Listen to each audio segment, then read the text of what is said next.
Vagamon, where nature breathes in harmony. Vagamon is a hill station in the Western Ghats in Kerala. Its claim to fame is that it is less commercialized than places like Munnar. Well, almost.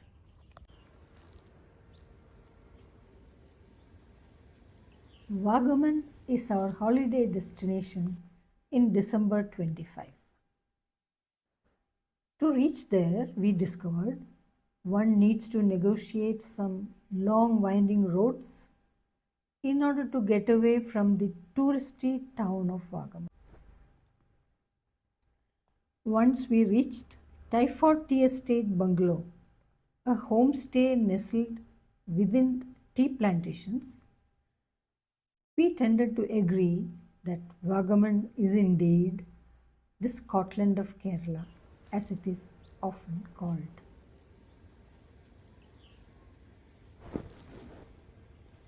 Tucked in these valleys are shola forests, converted to tea estates now, but they hold water, regulate climate, and shelter species found nowhere else on earth.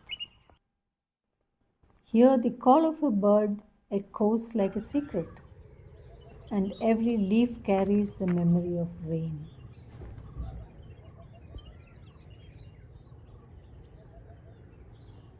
As a nature lover, the microbiodiversity of the place attracted me no end. A student of botany or zoology can spend days here, not to mention that this is a bird watcher's paradise too.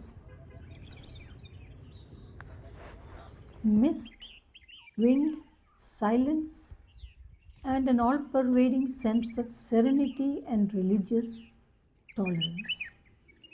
Ask me why?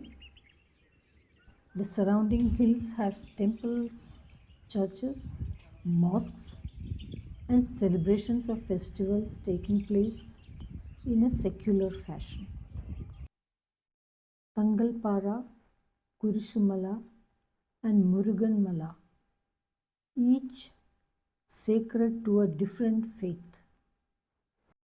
Here, faith does not divide the land, it shares it.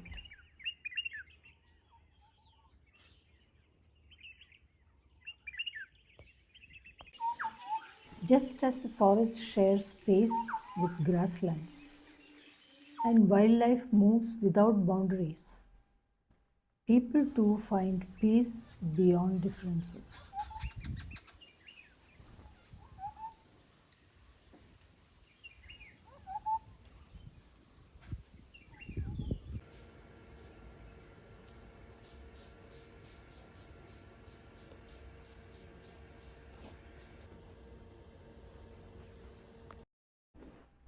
As the sun sets over Vagamon, the hills glow, the winds soften, and the land returns to its quiet rhythm.